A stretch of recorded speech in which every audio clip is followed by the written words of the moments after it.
ব্যতীত হঠাৎ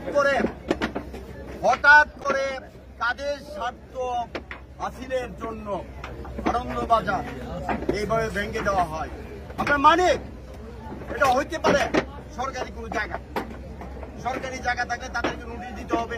নোটিশ দেওয়ার পর তারা দীর্ঘদিন যাবত এখানে মাছের ব্যবসা করে আসতেছে। এই যারা ব্যবসা করে আসতেছে তাদেরকে এটা লিজ দেওয়া দরকার। ব্যবসা বাণিজ্য তাদেরকে, কারণ এটা তারা মাছের ব্যবসা করে, যারা মাছের ব্যবসা করে তাদেরকে এই মাছের ব্যবসা করার জন্য বৈধ কাগজ দেওয়া দরকার। এতে সরকার রাজস্ব যেভাবে ভাঙিয়ে দেওয়ার উদ্দেশ্য ওই পাশে মার্কেট করে এই মার্কেট কেনাকে বাধা দেয়, বাধা দেওয়ার জন্য মাছ বাধা ভেঙে দিব, এটা আমরা মেনে নিতে পারি না। ভাবে ভাঙ্গা হয়েছে। সামনে নির্বাচন, এই নির্বাচনে আমাদের বাংলাদেশ জাতীয় দল ডায়ালিসিস প্রতীক নিয়ে যারা নির্বাচন করবে তাদেরকে ভরাডুবি করার জন্য আমরা মনে করি যে সরকারের একটা নীতিমালা আছে, যে সিদ্ধান্ত আছে সকাল রাত্রে ঢুকবে, সকাল 8টা বা 9টার মধ্যে বের হয়ে যাবে। তাহলে লুডিং আনলোডিং এ 9টার মধ্যে যদি বের করতে না পারে এই গাড়িটা সারাদিন আপনার এই রুটে সড়কপাতা রুটে আনন্দবাজার রুটে করে থাকে, যানজটের সৃষ্টি হয়। এই যানজট মুক্ত করার জন্য আমাদের প্রস্তাব দীর্ঘদিন ভাবে এটা দাবি রাখছে। বাদ বাজারের সরাই দেওয়া হয়েছে। কেন দেওয়া হয়েছে? এখানে একটা মাছের গাড়ি জায়গা থাকে, আপনার সড়ক বাজার পুরোটা, এই যে গালাসি বাজার পুরোটা মাছের গাড়ি আর গাড়ি এই গাড়িগুলা আনলোড করার কোনো জায়গা থাকে না। এতে করে মারামারি ধরাধরি গালিগালাজ সংঘর্ষ সৃষ্টি হয়।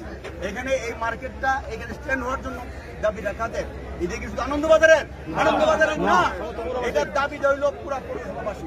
এখানে দাবি আছে আনন্দবাজারের, দাবি আছে শক্তি মহলের, দাবি আছে জগৎ বাজারের, দাবি আছে নিউ মার্কেটের, দাবি আছে দাবি আছে সড়ক বাজারের, দাবি আছে টান বাজারের। সমস্ত আমি যেটা দেখছি ফেসবুকে বিভিন্ন মিডিয়াতে আমি যেটা দেখছি প্রত্যেকটি বাজারের নেতৃবৃন্দ মানববন্ধন এখানে মিটিং করেছে।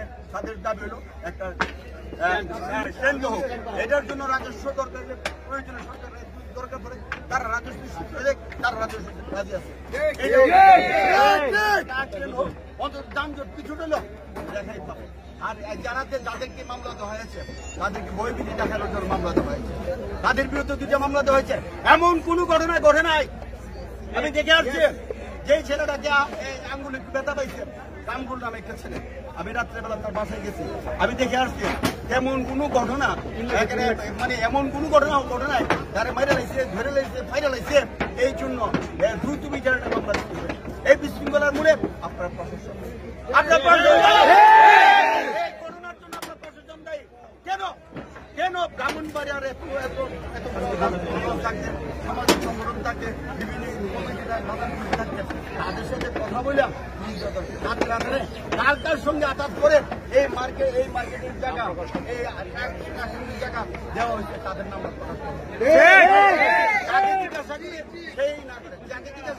সেই না করে প্রশাসনকে বলি তালিকা দেন, কেন দেয় না? এটা উদ্দেশ্য, কারণ কেউ স্বীকার করতে পারবে না, পুরোর নাম কেউ বলে না। হ্যাঁ, কেউ স্বীকার করতে জানে যে ব্যবসায়ী মহলের মানে আত্মাতে আঘাত দেওয়া হয়েছে, তাদের যে দাবি এটার সাথে সারা ব্রাহ্মণবাড়িয়াবাসী জড়িত, ব্রাহ্মণবাড়িয়াবাসী এই দাবিকে মুনাফিকি করে যারা হাতের আধারে আত্মসাৎ করিয়া যারা এইটাকে তাদের নামে বরাদ্দ দিচ্ছেন তারা অস্বীকার করে, কারণ তারা কিন্তু আসেও না।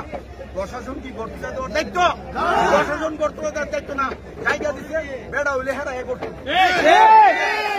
প্রশাসন করতে দায়িত্ব না। তারা জায়গা যদি দিয়ে থাকে 10 ফুট বাই 10 ফুট, এই 10 ফুট 10 ফুট সে আইসা করতে। এখন কথা হলো তোলাতুলি দরকার নাই, এখানে বিশৃঙ্খলা দরকার নাই। আমরা শান্তি, আমরা প্রশাসনকে কালকে বলে আসছি, বলে আসছি তালিকা দেন এবং তালিকার পাশে যে যার জন্য তফসিল করছে, আমার যদি কারো কোনো তফসিল থাকে আমার নাম মন্তব্য থাকবে। ঠিক আছে, হিসেবে তফসিল এই ঘরটা বিএনপির কোন নেতা জানা গেছে নাম দিবে না, ওই এর নাম হ্যাঁ নাম দিয়ে রাখবো। তার তফসিলে কোন নামটা দিচ্ছে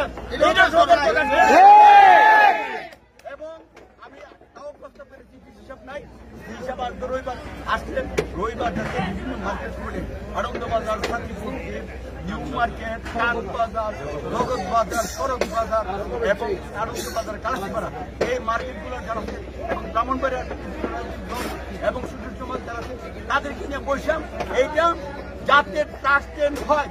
এখানে যাতে একটা ব্যান্ড দিয়ে দাঁড়াইতে পারে, একটা রিক্সাওয়ালা যদি চা খেলেও সুযোগ পারে সেটা দেখলাম একটা রিক্সা দাঁড়াবেন জায়গা নাই, দোকানের সামনে একটা তাও মারে, ঘুষি মারে, মারধর করে তাই না। কাজে এটা এবং স্ট্যান্ড হবে।